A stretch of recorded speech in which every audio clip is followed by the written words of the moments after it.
कार्तियाय विद्महे कन्याकुमार्या धीमहि तन्नो दुर्गे प्रचोदयात्.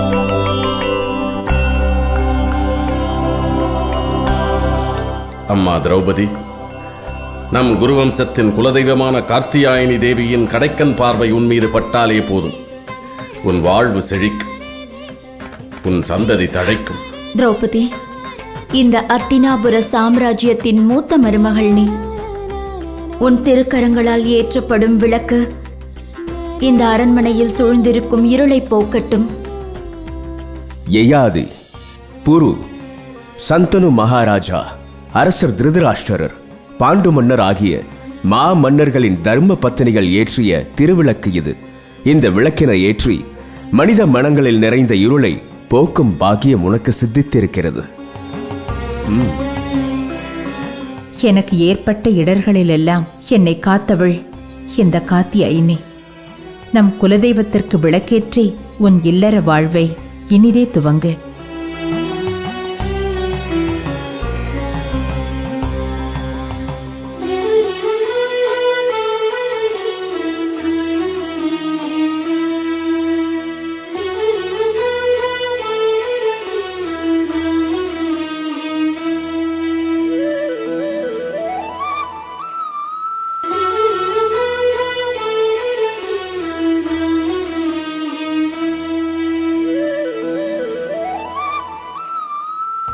தாயே கார்த்தியாயினி, எம்மையும் என் குலத்தையும் காத்தருள வேண்டும். எல்லா வளமும் பெற்று நீடோடி வாழ வேண்டும்.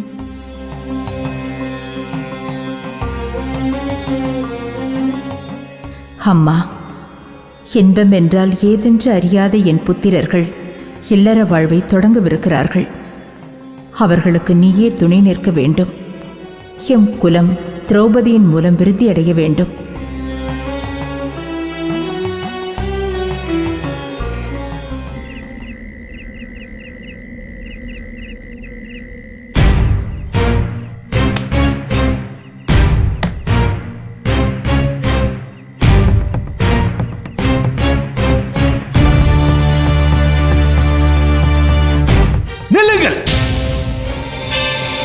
இங்கே உங்களுக்கு வேலை இல்லை.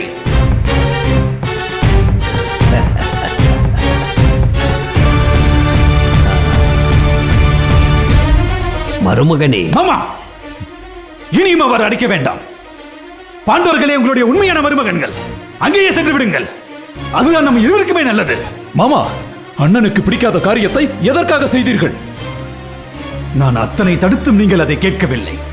என் சத்ருவின் வரவேற்பில் கலந்து கொண்டு என்னை அவமானப்படுத்தி விட்டீர்கள். என் எதிரிகளோடு உறவு பாராட்டிய நீங்களும் எனக்கு எதிரிதான். அப்படி என்றால் உன் தந்தை திருதராஷ்டிரரும் உன் தாய் காந்தாரியும் உனக்கு எதிரிகளா? நீங்கள் புத்திசாலி என்பதை என்னிடத்தில் நிரூபிக்க வேண்டிய அவசியம் இல்லை. எனது தாயும் தந்தையும் பட்டத்து அரசரும் அரசியராவார். அவர்கள் பாண்டவர்களை வரவேற்றது அரச மரபு. ஆனால் நீங்கள் பாண்டவர்களின் வரவேற்பில் அத்தனை ஆர்வம் காட்டியது ஏனோ? ஒருவேளை அதிகாரம் பாண்டவர்கள் வசம் சென்று விடுமோ என்பதாலோ? துரியோதனா, நீ உன் மாமனை புரிந்து கொண்டது எவ்வளவுதான்? நன்றாக புரிந்து கொண்டேன். பசை இருக்கும் பக்கம் ஒட்டிக்கொள்ளும் பச்சொந்து என்று. வார்த்தைகளை வீசுவது எளிது, ஆனால் அதே வார்த்தைகள் உன்னை திருப்பி தாக்கும். துரியோதனா, உன் கோபம்தான் உனக்கு சத்ரு, பாண்டவர்கள் அல்ல. ஓ, பாண்டவர்களுக்கு பரிந்து பேசவும் துணிந்து விட்டீர்கள், அப்படித்தானே? நான் சொன்னதின் அர்த்தம் அதுவல்ல துரியோதனா. கோபத்தை தனித்துக் கொண்டு நான் சொல்வதை செவிமடுத்து கேட்டால் என் செயலின் காரணம் புரியும். அப்படி என்னதான் காரணமோ? நண்பனோடு நெருக்கமாக இரு, பகைவனோடு இன்னும் நெருக்கமாக இரு என்பதே என் தத்துவம். புரியவில்லையா? பகைவனை வேறறுப்பதில் 2 வகை உண்டு. ஒன்று விரோதம் பூண்டு அவனை அழிப்பது, இன்னொன்று உறவாடி பகைவனை கெடுப்பது.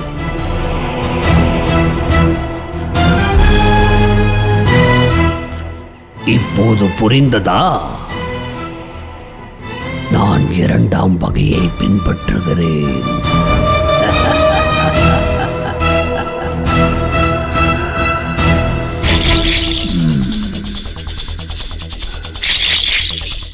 சத்ருவின் வரவேற்பில் நான் கலந்து கொண்டது தவறு என்று கருதினாய். எதிரியின் ஒவ்வொரு அசைவும் நமக்கு தெரிய வேண்டும்.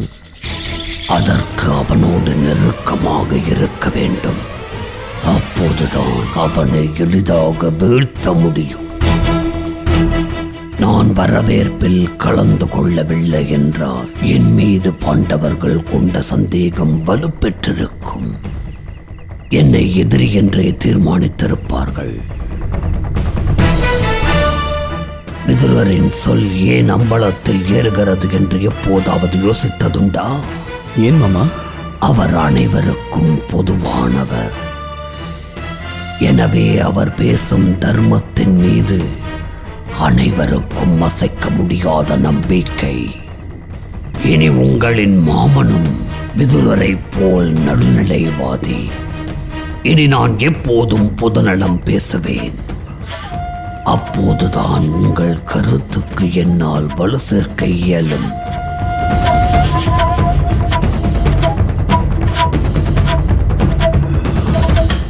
இன்பமோ துன்பமோ பிரச்சனை வரும்போது உடனடியாக முடிவெடுக்க கூடாது. பொறுத்திருந்துதான் முடிவெடுக்க வேண்டும். இதுதான் எதிரிகளிடம் கற்றுக்கொண்ட பாடம். நீ பாராட்டிய விதுரனிடம் கற்றுக்கொண்ட பாடம். ஆமாம், கர்ணன் எங்கே? திரௌபதியின் வருகை கர்ணனை வெகுவாக பாதித்துவிட்டது. அவன் எப்போதோ இங்கிருந்து வெளியேறிவிட்டான். மாமா, இந்த பிரச்சனையால் கர்ணன் என்னை விட்டு பிரிந்து விடுவானோ என்று அஞ்சுகிறேன். இன்பமோ துன்பமோ உடனடியாக முடிவெடுக்க கூடாது. துரியோதனா, கர்ணன் உன் நண்பன் மட்டுமல்ல, உன் அடிமையும் கூட. அவன் உன்னை என்றும் நீங்க மாட்டான். கவலையை விடு.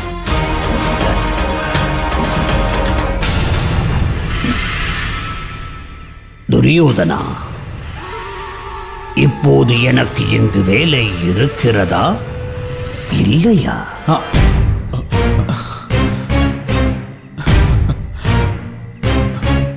மாமா,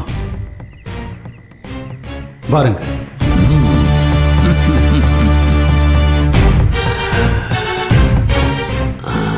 மாமா, இங்கே அமருங்கள். இங்கேயா? ஆம்.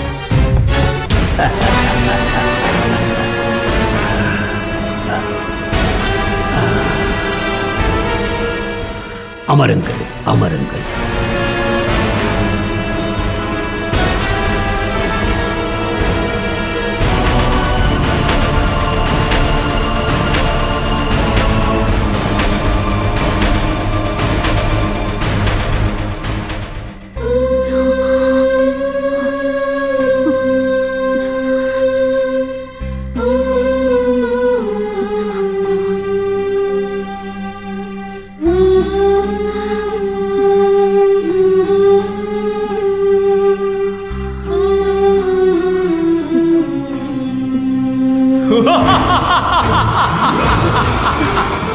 காந்தாரி, நீ யாரை வாழ்த்துகிறாயோ அதே திரௌபதி தான் உன் புத்திரர்களை அழிக்கப் போகிறாள்.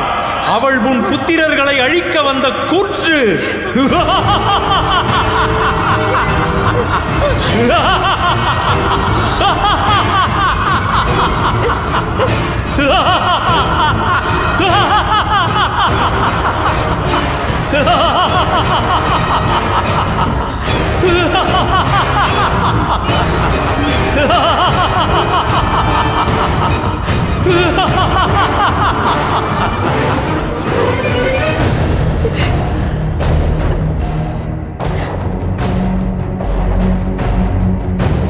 காந்தாரி, காந்தாரி, காந்தாரி. அரசே, என்னை அழைத்தீர்களா?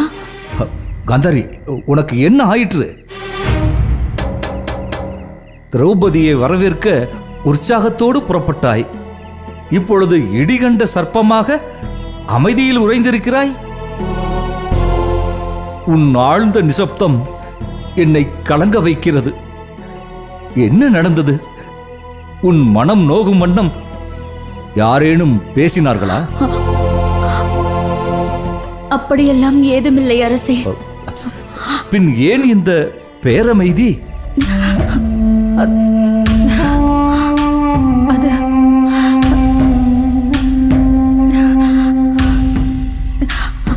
அரசே,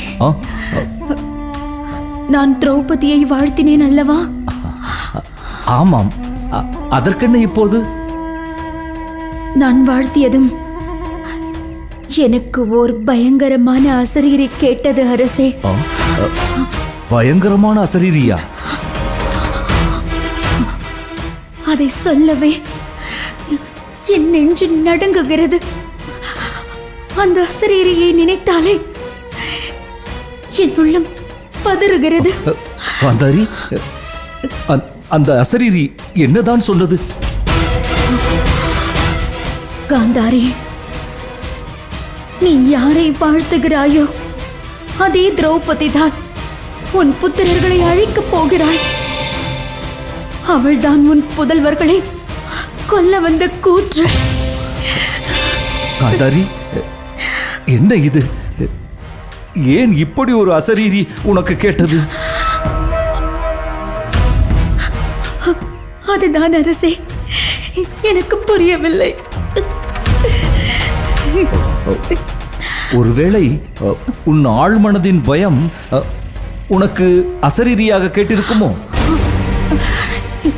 இல்லை அரசே, ஒரு முறை அல்ல, இருமுறை அதி பயங்கர சத்தத்தோடு அந்த அசரீரி கேட்டது.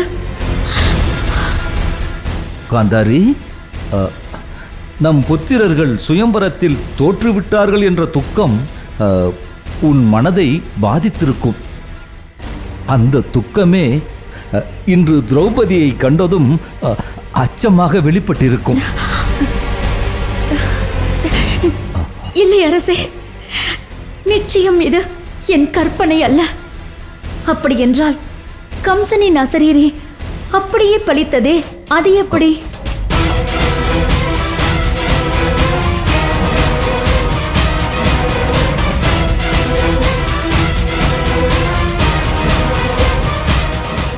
உண்மைதான். நீ கேட்ட அசரீரியின் தீவிரத்தை உணர்கிறேன். பிதாமகரை அழைத்து இது குறித்து விளக்கம் கேட்கலாமா? வேண்டாம் அரசே. அப்படியானால் விதுரனிடம் கேட்கலாமா? இல்லை, இது வேறு மாதிரியான பிரச்சனைகளை உருவாக்கலாம். என்ன பிரச்சனை என்று சொல்கிறாய்?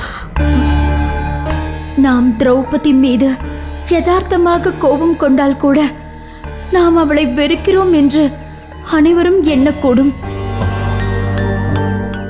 அப்படியென்றால் இப்போது என்னதான் செய்வது?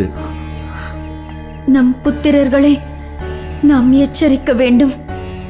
திரௌபதிக்கும் அவர்களுக்கும் எந்த பிரச்சனையும் இல்லாமல் பார்த்துக் கொள்ள வேண்டும்.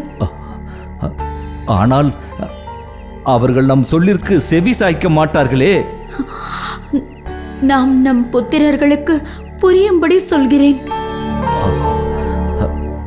நம் அரண்மனை ஜோதிடரை ரகசியமாக அழைத்து இது குறித்து விளக்கம் கேட்கலாமா? வேண்டாம் அரசே, இதில் விளக்கம் கேட்க ஏதுமில்லை. அசரீரி தெளிவாக ஒலித்தது. இப்போது நாம் செய்ய வேண்டியது எச்சரிக்கையாக இருப்பது மட்டுமே. அசரீரியின் வாக்கு என்று பொய்க்காது. இதனை பெரியோர்கள் சொல்வார்கள். காந்தாரி, எனக்கு அச்சமாக இருக்கிறது. நம் புத்திரர்கள் திரௌபதியால் அழியத்தான் போகிறார்களா?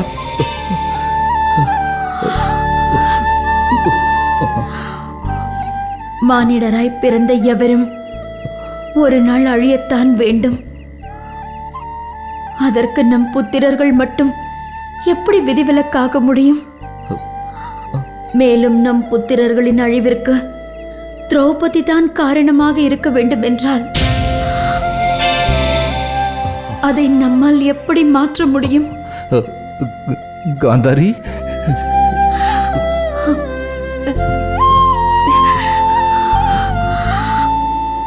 அரசே, இறைவனிடம் சரணடைவதைத் தவிர இப்போது நமக்கு வேறேதும் வழியில்லை.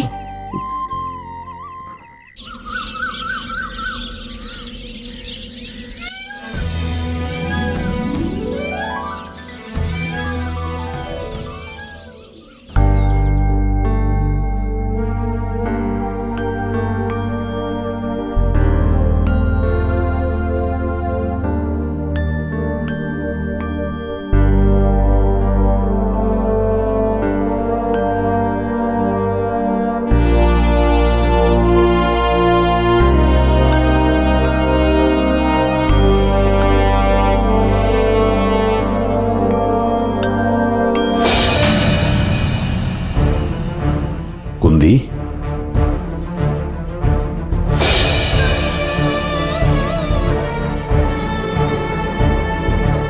அரசே, கானகத்தில் என்னையும் நம் புத்திரர்களையும் தவிக்க விட்டுவிட்டு சென்று விட்டீர்களே.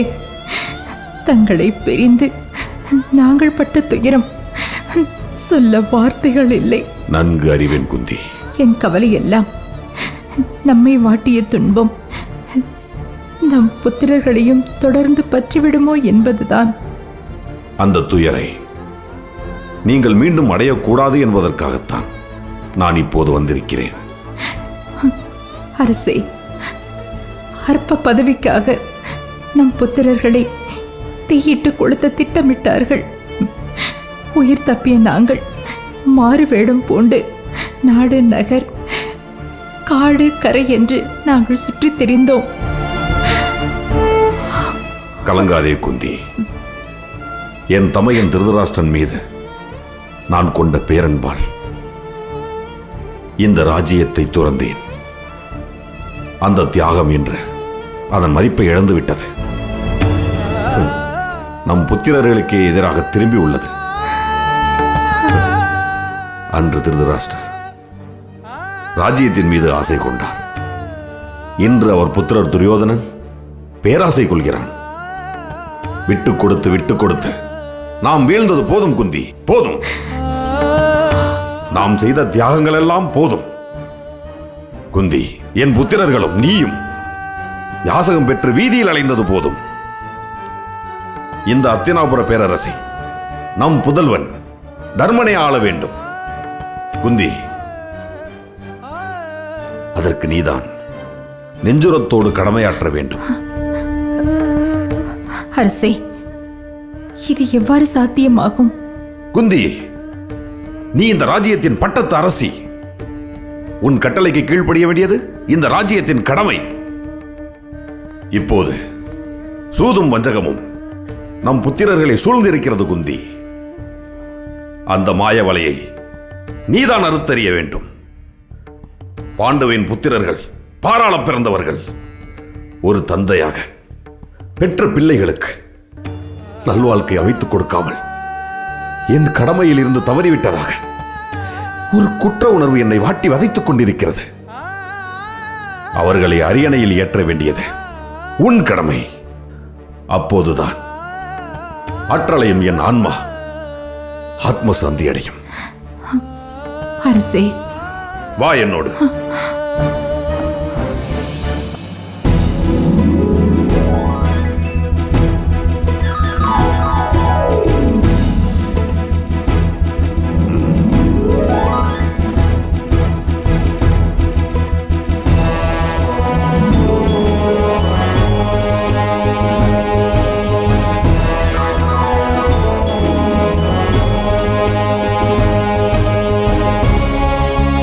குந்தி, அத்தினாபுர சக்கரவர்த்தியான என் இடத்தில் இருந்து நீயே நம் புத்திரர்களை வழிநடத்த வேண்டும்.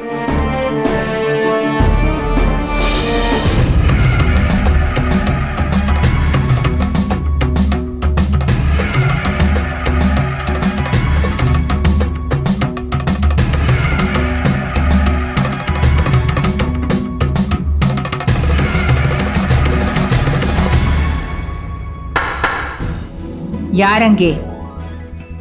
உத்தரவு அரசி.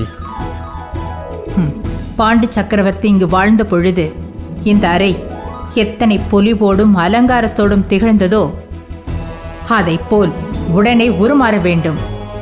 இது என் உத்தரவு. அப்படியே ஆகட்டும் அரசி. வீரனே, அரசி. உடனே அமைச்சரை என்னை வந்து சந்திக்கச் சொல். உத்தரவு அரசி.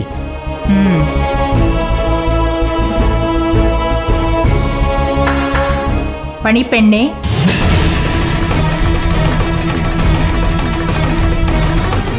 உத்தரவு அரசி. அரண்மனையின் பிரதான அறை இளவரசி திரௌபதிக்கு ஆயத்தமாகட்டும். இளவரசிக்கு பணி செய்ய 20 பணிப்பெண்கள் தயாராகட்டும். உத்தரவு அரசி.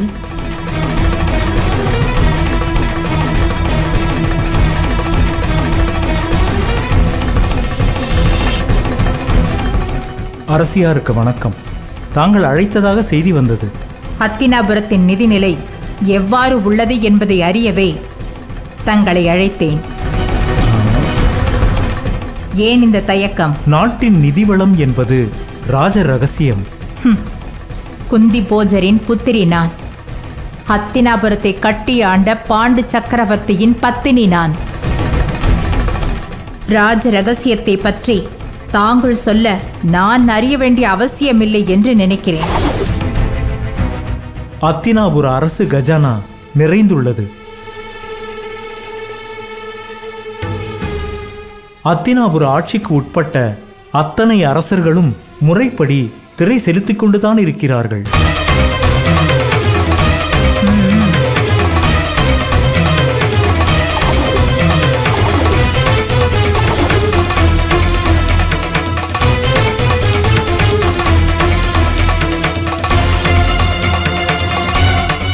வணக்கம் மன்னியாரே. வாருங்கள் மகா மந்திரி விதுரரே. நானே உங்களை அழைக்க நினைத்தேன். தாங்களே வந்துவிட்டீர்கள். அண்ணி, தாங்கள் என்னை அழைக்க நினைத்ததற்கான காரணத்தை நான் அறியலாமா?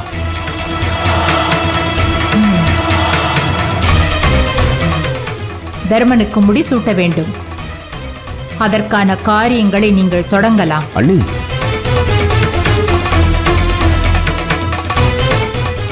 இன்றுதானே தாங்கள் நாடு திரும்பியிருக்கிறீர்கள். அதற்குள் ஏன் இந்த அவசரம்? இதை பற்றி நிதானமாக அரசரிடம் விவாதிக்கலாமே. மகா மந்திரி விதுரரே, இது அரசியல் சூதாட்டம். முதல் காயை நான் நகர்த்த வேண்டும் என்று விரும்புகிறேன். இதில் உங்களுக்கு ஏதேனும் வருத்தம் உள்ளதா?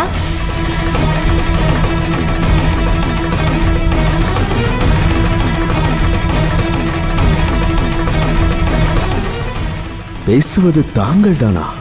நானேதான். ஹத்தினாபுர பேரரசின் பட்டத்து அரசி குந்தி தேவியான நானேதான் மகா மந்திரி விதுரரோடு பேசிக் கொண்டிருக்கிறேன். அரசியார் என்னை மன்னிக்க வேண்டும். தர்மனுக்கு முடிசூட்டுவதை பற்றி முதலில் அவையை கூட்டி விவாதிக்க வேண்டும். அதற்கு அரசர் திருதராஷ்டிரர் அனுமதிக்க வேண்டும். அதன் பிறகுதான் தர்மனுக்கு முடிசூட்டுவதை பற்றி யோசிக்க முடியும். விதுரா!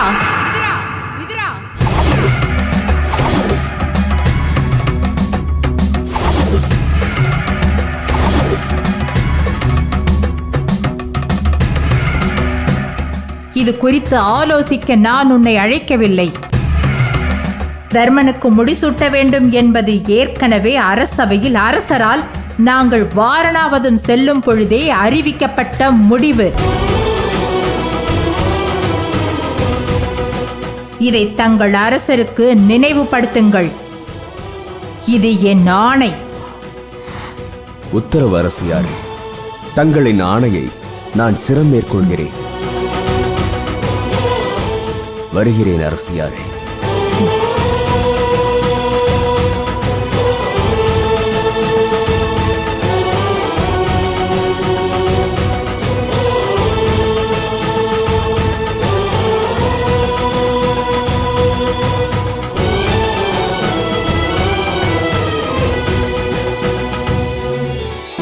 அம்மா, நாங்கள் கண்டது கனவில்லையே. இப்படி ஒரு கம்பீரமான தொனியில் தாங்கள் பேசி நாங்கள் இதுவரை கண்டதில்லையே. அம்மா, நாட்டின் பட்டத்தரசியாக இன்றுதான் நாங்கள் உங்களை காண்கிறோம்.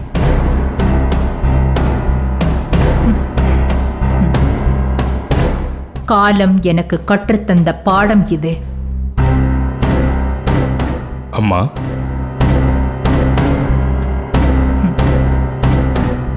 காட்டில் தன் எல்லையை நிலைநாட்ட விரும்பும் புலி தன் தினவெடுத்த நடையில் அதை பிரதிபலிக்கிறது.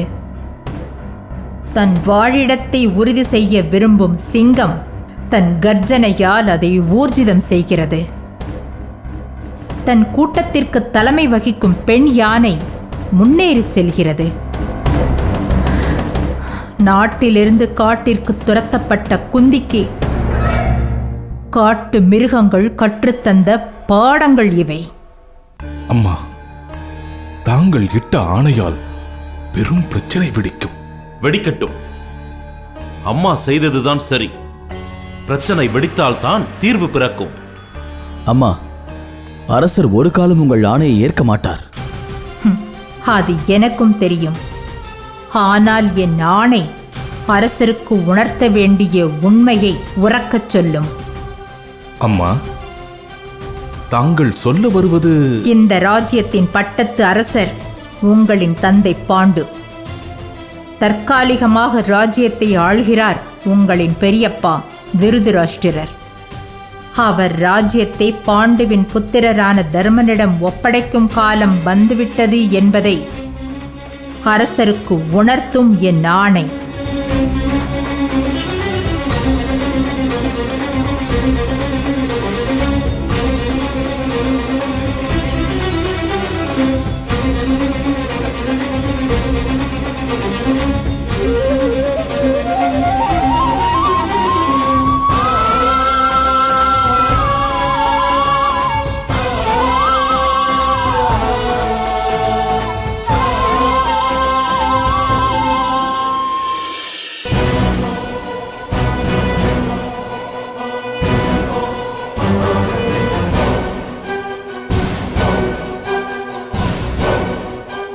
தந்தையே, உங்களுக்கு என் மீது கிஞ்சித்தும் அன்பில்லை. துரியோதனா, என்னை சொல் அம்புகளால் துளைக்காதே. நீ என்னை இப்படி நிந்திக்கும் அளவிற்கு நான் அப்படி என்னதான் செய்து விட்டேன்? பாண்டவர்களை ஆரத்தழுவி ஆரத்தி எடுத்து ஊரே வேடிக்கை பார்க்க அவர்களை உள்ளே அழைத்தது ஏன்? அரச மரபு அது. பாண்டவர்களை வரவேற்பதை தவிர நமக்கு வேறு வழியில்லை துரியோதனா. வெற்றி சமாதானம் இது. உங்களுக்கு பாண்டவர்கள் மீது உள்ளன்பு இல்லை என்றால் உங்கள் கண்களில் நீர் பெருகி இருக்குமா? தான் ஆடாவிட்டாலும் தன் தசையாடும் அல்லவா துரியோதனா? தன் தம்பியின் புதல்வர்களை ஆறத் தழுவும் போது அரசரால் கண்ணீருக்கு அணை போட முடியுமா? சகுனி, எரியும் கொல்லியில் எண்ணெயை வார்க்காதே. தந்தையே, மாமா கூறுவதில் என்ன தவறு இருக்கிறது? பாண்டவர்கள் மீது எனக்கு அன்பு இருப்பது உண்மைதான். என் இதயத்தில் எங்கோ ஒரு மூலையில் ஒட்டி கொண்டிருந்த அன்பே கண்ணீராக வெளிப்பட்டது. ஆனால் துரியோதனா, நீயே என் உயிர், நீயே என் மூச்சு, நீயே என் எதிர்காலம், நீயே என் பிரியத்திற்குரிய புத்திரன். உன் நலனை தவிர எனக்கு எதுவுமே பெரிதல்ல துரியோதனா. தந்தையே, உங்களுடைய வார்த்தைகளில் இருக்கும் அன்பு காரியத்தில் நடப்பதில்லையே. எனது விருப்பத்தையும் மீறி பாண்டவர்கள் அத்தினாபுரம் புக அனுமதித்தீர். இப்பொழுது என்ன? அவர்களை அரியணையில் அமர வைத்து அழகு பார்க்க போகிறேன், அப்படித்தானே? துரியோதனா, நீ எதற்காக வீண் கற்பனை செய்து கொள்கிறாய்? இந்நாட்டின் அரியணையை அலங்கரிக்கப் போவது நீதான். தந்தையே, உங்களுடைய வார்த்தைகளை நம்பி நான் ஏமாந்தது போதும். பாண்டவர்கள் ஒழிந்து விட்டார்கள் என்று எண்ணி பட்டம் சூட்டிக்கொள்ள எத்தனையோ முயற்சிகளை எடுத்தேன். அத்தனை முயற்சிகளையும் அனைவரும் கூடி முறித்து விட்டீர்களே. அரசருக்கு வணக்கம். விதுரா, வா விதுரா. அரசே, நான் தங்களிடம் தனியாக உரையாட வேண்டும். ஓ ஏன் எங்களுக்கு எதிரான கருத்துகள் ஏதேனும் அரசரிடம் கூறப் போகிறீரோ? அது என் பணி அல்ல. பிறகென்ன, அனைவரின் முன்பும் உடைத்து பேசலாமே. எதற்கு தனி ஆலோசனை? அதற்கு எந்தவித ஆட்சேபனையும் எனக்கு இல்லை. விதுரா, என்ன விஷயம்? அரசே, அரசியார் குந்தி தேவியின் ஆணையை அமைச்சர் என்ற முறையில் நான் தாங்கி வந்திருக்கிறேன்.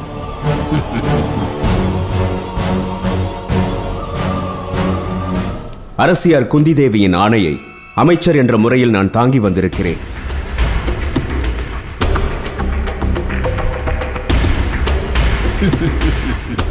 ஆணையா? அரசியார் குந்தி தேவி எந்த தேசத்து அரசியார் என்று நாங்கள் தெரிந்து கொள்ளலாமா? அத்தினாபுரத்தின் அரசி குந்தி தேவியார் என்பது பாமரனும் அறிந்த ஒன்று. மாமா, மகா மந்திரி கனவு கண்டிருப்பார் போல் இருக்கிறது. சற்று அமைதியாக இருங்கள். விதுரா, நீ கூறுவது எனக்கு எதுவும் விளங்கவில்லையே. அரசே, அரசி குந்தி தேவியார் தன் மூத்த மகன் தர்மனுக்கு முடிசூட்ட வேண்டும் என்று விரும்புகிறார். சித்தப்பா, இது குந்தி தேவியார் விருப்பமா அல்லது தங்களின் விருப்பமா?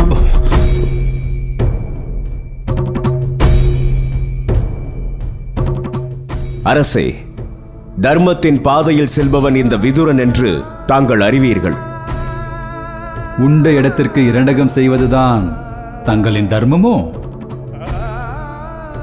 துரியோதனா, நான் அரசரோடு ராஜ்ய விவகாரத்தை பற்றி உரையாடிக் கொண்டிருக்கிறேன். நடுவில் நீ குறுக்கிட வேண்டாம். அரசரின் மூத்த புதல்வன் நான். ராஜ்ய விவகாரத்தில் தலையிட முழு தகுதி படைத்தவன். பண்படாத சிறுவன் நீ. உன்னோடு காலத்தை வீணடிக்க நான் விரும்பவில்லை. அரசே, மகா மந்திரி விதுரரே, பாண்டவர்களுக்கு ஏவல் செய்யத்தான் உமக்கு காலம் இருக்கிறதோ? தீங்கு செய்வது, ஒருவரை தீர்த்து கட்ட சதித்திட்டம் தீட்டுவது, இதைவிட ஏவல் செய்வது எவ்வளவோ மேல். அரசரை அண்டி பிடிக்கும் உங்களுக்கு ஏன் இத்தனை வீஞ்சம்பம்? துரியோதனா, நான் இந்த நாட்டின் மகா மந்திரி. எவரையும் அண்டி பிழைக்க வேண்டிய அவசியம் இல்லை. அந்த பதவி எனது தந்தை உமக்கிட்ட பிச்சை. துரியோதனா, யாரிடம் பேசுகிறாய் என்று மறந்து விடாதே. உன்னை சிறு வயதில் நெஞ்சிலும் தோளிலும் தூக்கி வளர்த்த சித்தப்பன் நான். நன்றாக நினைவிருக்கிறது. தொழிலே என்னையும் நெஞ்சிலே பாண்டவர்களையும் சுமந்த வஞ்சகர் தாங்கள். நீங்கள் பீஷ்மரிடம் கற்ற விசேஷ வித்தைகளை எனக்கு கற்றுத்தர மறுத்து அர்ஜுனுக்கு மட்டும் போதித்த மகான் அல்லவா தாங்கள்? அப்பொழுது நீ முரட்டத்தனமான சிறுவன். அதற்காகத்தான் உனக்கு கற்றுத்தர மறுத்தேன். இதை ஏற்றுக்கொள்ள நான் இப்பொழுது சிறுவன் அல்ல. அத்தினாபுரத்தின் இளவரசன் துரியோதனன். இதோ இந்த மூர்க்கத்தனம் உன்னோடு குடியிருக்கும் வரை உனக்கு இளவரசராக பட்டம் சூட்ட ஒருபோதும் அனுமதிக்க மாட்டேன். துரியோதனா, நிறுத்த உன் பேச்சை. முதலில் இந்த அறையை விட்டு வெளியேறு.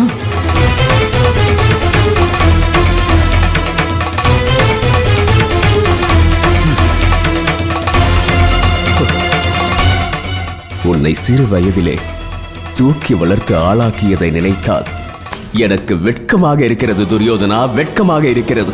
என்று நீ பாண்டவர்களை கொல்ல சதி திட்டம் தீட்டினாயோ, அன்றே உன் மீது நான் வைத்திருந்த பேர் அன்பும் நம்பிக்கையும் தளர்ந்து போனது.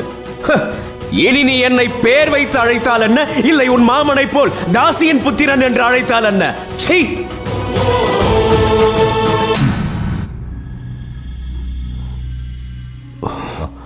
அரசே, நான் தங்களிடம் கூற வந்ததை தெரிவித்து விடுகிறேன்.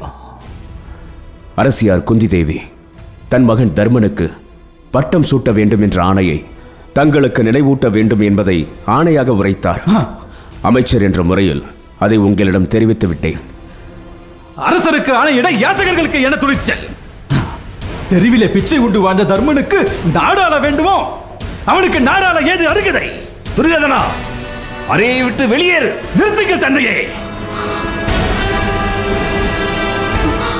குந்தி தேவியாரிடம் சென்று உரைக்க கூறுங்கள். இந்த துரியோதனன் உயிரோடு இருக்கும் வரை தர்மன் நாடாள இயலாது. இந்த அத்தினாபுரத்தின் ஒரே இளவரசன் துரியோதனன் மட்டும்தான். மாமா, வாருங்கள், வெளியே போகலாம்.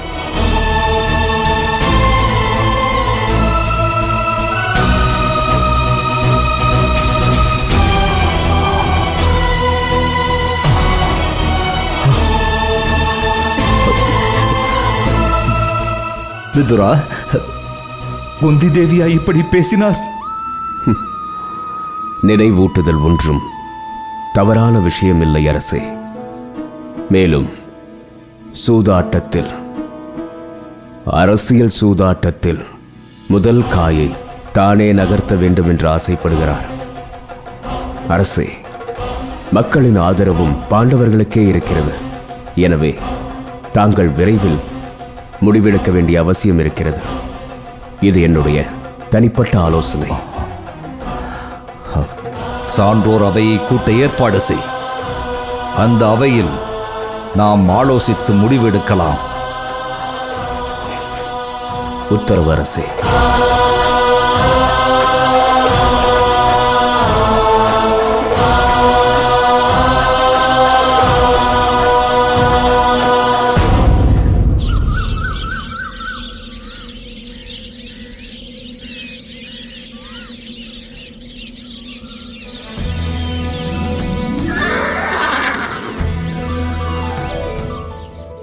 கங்கையின் மைந்தர் பிதாமகர் பீஷ்மாச்சாரியாரையும் குலக்குருக்களான துரோணாச்சாரியார் மற்றும் கிருபாச்சாரியாரையும் பாதம் பணிந்து வணங்குகிறேன்.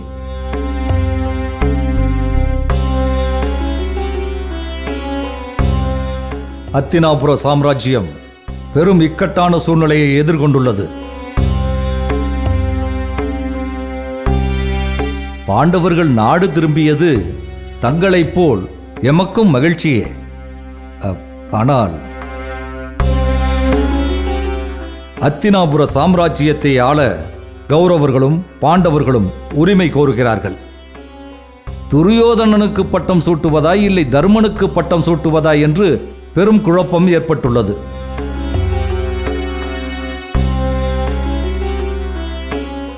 வயதில் மூத்தவன் என்ற முறையில் தர்மனுக்கு பட்டம் சூட்ட வேண்டும் என்று விரும்புகிறாள் குந்தி. அரசனின் புத்திரன் என்ற முறையில் நாடாள விரும்புகிறான் துரியோதனன். ஆகவே முடிவெடுக்க முடியாத குழப்பமான சூழல் ஏற்பட்டுள்ளது. இதில் அவையோரின் கருத்தை அறிய விரும்புகிறேன். தர்மன் வயதில் மூத்தவன் என்பது மட்டுமல்ல, சக்கரவர்த்தி பாண்டுவின் புத்திரன் என்பதையும் நினைவில் வைத்துக் கொள்ள வேண்டும் திருதராஷ்டிரா. பிதாமகரின் கூற்றை நான் ஒப்புக்கொள்கிறேன். மூத்தவனுக்கே பட்டம் சூட்டப்பட வேண்டும் என்பது சத்திரிய தர்மம். அதன்படி தர்மனே மூத்தவன். மேலும் சக்கரவர்த்தியின் புதல்வனுக்கே இளவரசன் பட்டம் சூட்டுவது அத்தினாபுரத்தின் வழக்கம். அதன்படி பார்த்தால் தர்மனுக்கு பட்டம் சூட்டுவதே சரியாக இருக்கும். அப்படியானால் குலகுருவான கிருபாச்சாரியார் என்னை சக்கரவர்த்தியாக அங்கீகரிக்கவில்லையா?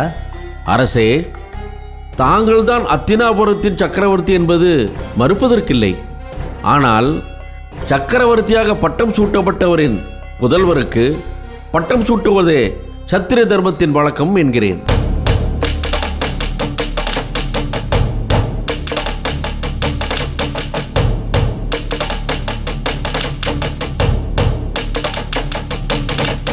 மாமா, எனக்கு நம்பிக்கை இருக்கிறது. நிச்சயம் நமக்கு ஆதரவாகத்தான் முடிவெடுப்பார்கள். எந்த நம்பிக்கையில் எப்படி பேசுகிறாய் துரியோதனா? தாத்தா பீஷ்மாச்சாரியார் என் மீது அன்பு கொண்ட